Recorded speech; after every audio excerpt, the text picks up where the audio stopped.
የመንሱር ጀማልና የአርቲስቶቹ ክስ ያልተጠበቀ የፍርድ ቤት ውሳኔ ይዘንላችሁ መጥተናል። ተመራቂዋ የነርሲንግ ተማሪ ራሷን አጠፋች። ለምን ስንል ያገኘነው እጅግ አስደንጋጭ መልስ ለእናንተ አሰናድተንላችኋል። በረከት ገበሬዋ ከሀገር ውጪ ወታለች። እንደዚሁም ከሀገር ወጥታ የሰጠችው ያልተገባ መልስ በርካቶችን አስቆጥቷል። ተወዳጁ የኪነ ጥበብ ባለሙያ አርቲስት ነጻነት ወርቅነህ በሀገሩ ማለትም በአባቱ ሀገር በጋሞ ዞን ዳግም እርማቸውን አወጡ። ከ60 ዓመታት በኋላ ቤተሰቡ ለመጀመሪያ ጊዜ ተዋውቋል። በዚህ ለቅሶ ምክንያት ማለት ነው። በዛም ሀገር ድጋሚ ለቅሶ ድንኳን ተጥሎ ተደርጎለታል። ዝርዝር መረጃውን የማስቃኛችሁ ነው የሚሆነው። ሰላምና ጤና በያላችሁበት የዓለም ዳርቻ ይድረሳችሁ። የምትገኙት ምን አሉ ሾው የዩቲዩብ ቻናላችን ላይ ነው። ለዩቲዩብ ቻናላችን አዲስ ከሆናችሁ በማህበራዊ ሚዲያ የሚሰራጩ እውነተኛ የሆኑ መረጃዎችን ብቻ እያነሳን ከእናንተ ጋር ቆይታ የምናደርግበት የዩቲዩብ ቻናል ላይ ነው የምትገኙት። ታዲያም እንደተለመደው ዛሬ ምን አሉ ማህበራዊ ሚዲያዎች ላይ ስንባባል ያገኘናቸው እነዚህ መረጃዎች አሉ። ዝርዝር መረጃውን ላስቃኛችሁ። የመጀመሪያው ዝርዝር መረጃችን የሚሆነው እጅግ በርካቶችን ያስደነገጠ የበርካቶችን ልብ የነካ የነርሲንግ ተማሪዋ የራስ ማጥፋት ጉዳይ ነው። ታዲያ ይህ ጉዳይ ምንድን ነው የሚለውን እስቲ ሙሉ መረጃውን ላስቃኛችሁ። እጅግ ትማሩበታላችሁ፣ እጅግም ታዝኑበታላችሁ። ስለዚህ ከእንደዚህ ጉዳይ ራሳችሁን ጠብቁ እያልን ታሪኩ እንደሚከተለው አቀርብላችኋለሁ። አብራችሁን ቆዩ።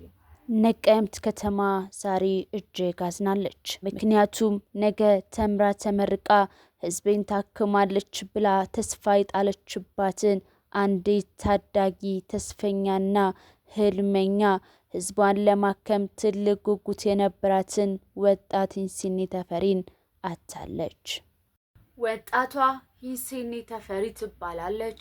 ነርስ ሆኜ የሰዎችን ህይወት እታደጋለሁ የሚል ትልቅ ህልም ነበራት። ለ4 ዓመታት ቀን ከሌሊት ደክማለች።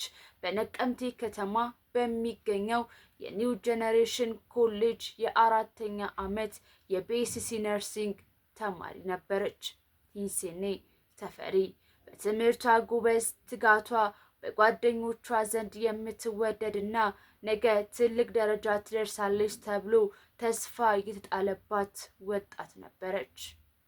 ነገር ግን ያ ሁሉ የዓመታት ልፋቷና ያማረ ህልሟ በአንድ ጀንበር ጨለመ። ለብዙ ዓመታት ለፍታ እዚህ የመጨረሻው ምዕራፍ ላይ የደረሰችው ሂንሲኒ የኮሌጁን የ15,000 ብር የትምህርት ቤት ክፍያ መክፈል አልቻለችም። በዚህ ምክንያት ለዓመታት የደከመችበትን ሀገር አቀፍ የብቃት መመዘኛ ወይም ኤግዚት ኤግዛም መፈተን እንደማትችል በኮሌጁ ይነገራታል። ያሳለፈችው ውጣ ውረድ የምታውቀው ሂንሲኒ በብር ምክንያት ህልሟ ሲቀጭባት መቋቋም አልቻለችም። ጓደኞቿ በሙሉ ወደ ፈተና አዳራሽ ሲገቡ፣ እሷ ግን በብር እጥረት ምክንያት ብቻዋን ወደ ኋላ ቀረች። ይህ ብቸኝነት የደረሰባት ከባድ የስነ ልቦና ጫና እና የተስፋ መቁረጥ ስሜት ወደ ከፋ ውሳኔ መራት። የገዛ ህይወቷን አጠፋች። ታሪኳ ሲሰማ ልብ ይሰብራል፣ ህሊናን ያደማል። በብርሃን ፍጥነት ተመርቃ ነጭ ጋውኗን ለብሳ የብዙዎችን ህይወት ልትታደግ የነበረቿ እህታችን ዛሬ በ15,000 ብር ምክንያት ህይወቷን እንዲህ መቀጠፉ እጅግ ያማል፣ እጅግ ያሳዝናል።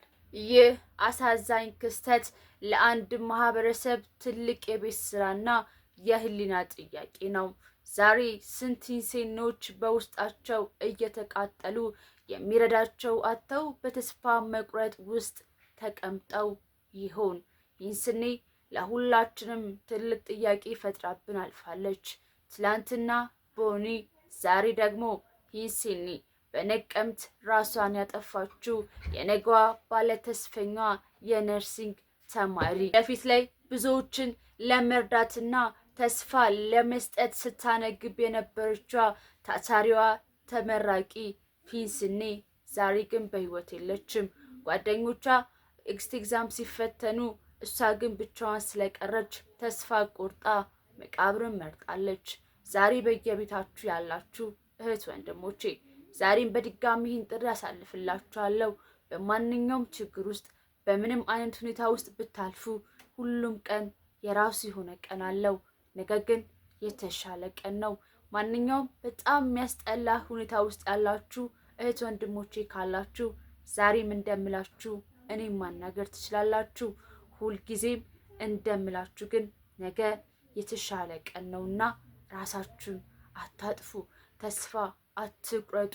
ኤግዛም ቢሆንም ምንም አይነት ነገሮች ቢሆኑም ነገ የማይቀየር ምንም አይነት ነገር የለም በህይወታችሁ። ስለዚህ ዛሬ ያላችሁ ቦኔዎች፣ ዛሬ ያላችሁ ሂንስኔዎች ዋካችሁ ከኔ ጋር አውሩ። ህይወታችሁን ለነገ ህይወታችሁ መስመር አስይዟት። እግዚአብሔርን ነው የምላችሁ። ነገ የተሻለ ቀን ነው እያልኩኝ ወደ ቀጣይ መረጃዎቻችን ልውሰዳችሁ።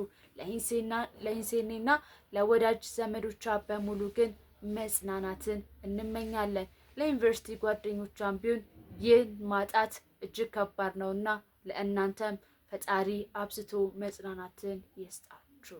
እዚህ ጋር በማያያዝ የሚልላችሁ የመንሱር ጀማልና የአርቲስቶቹ ክስ ያልተጠበቀ ፍርድ ተሰጣቸው። የተሰጣቸውን ፍርድ ሁላችሁም እንደምታስታውስ እንግዲህ ከመንሱር ጀማል ውጪ ሌሎች አርቲስቶች በውጪ ሆነው ክስ ሂደቱን እየተከታተሉት እንደነበረ ሁላችንም እናውቃለን። ታዲያ መንሱር ጀማል ከወጣ ያመልጠኛል ሲል ፍርድ ቤቱ በመንሱር ጀማል ላይ ጥብቅ የሆነ የክስ መዝገብ ከፍቷል። ከክስ መዝገቡ በተጨማሪ በዛሬ የፍርድ ቤት ውሳኔያቸው ግን ተጨማሪ ለሰኔ 11 ተጨማሪ ቀጠሮ እንደተሰጣቸው ነው የተነገረው። ምክንያቱም እንደዚህ አይነት ጉዳዮችን ለማጣራት ጊዜ ይወስድብኛልና ድጋሚ ለሰኔ 11 መቀጠር አለባቸው ብሎ የፍርድ ሂደቱን አራዝሞባቸዋል። በዚህ መንሱር ጀማልና ሌሎች አርቲስቶች ቅሬታቸውን እያሰሙ ይገኛሉ። ነገር ግን የህዝብ ድምጽ ነውና የህዝብን ገንዘብ ተበልቶ እንደዚሁ በዋዛ ህግ አይፈታም ተብሎ ለሰኔ 11 ተለዋጭ ክስ ወይም ደግሞ ፍርድ ተሰጥቷቸዋል ማለት ነው። እስከ ሰኔ 11 ድረስ በእዛው በማረሚያ ቤት እንደሚቆይም ተነግሯል።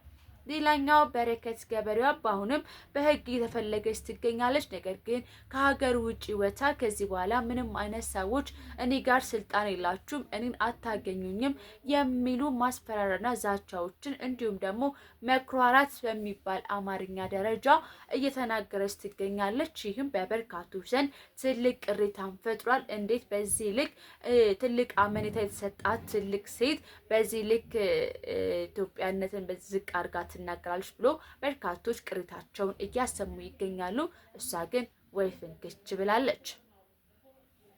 በመጨረሻም በዚህ ዜናችን ላይ ትኩረት አድርገን ያቀረብንላችሁ ወይም ደግሞ ይዘንላችሁ የመጣ ነው ምን አሉ ሾው ፕሮግራማችን የሚሆነው የተወዳጁ የኪነ ጥበብ ባለሙያ አርቲስት ነጻነት ወርቅነህ አባት ሀገር በጋሞ ዞን የተደረገውን ዳግም ለቅሶ ነው።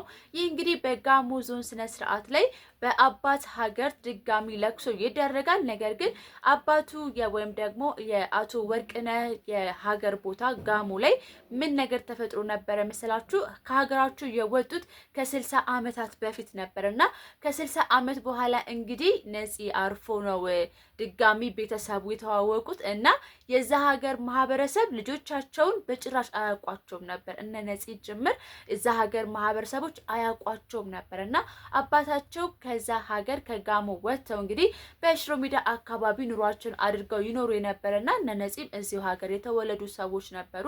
ከዛም በማስከተል አያታቸው ካረፈ በኋላ አባታቸው ካረፈ በኋላ እንግዲህ ድጋሚ ልጆቻቸው ሲሞቱ ህግ ነውና የሀገሬው ባህል ነውና ልጅ በሚሞትበት ጊዜ በአባቱ ሀገር ድጋሚ ለቅሶ ይቀመጣል የሚል የጋሞ ማህበረሰብ ህግ አለ።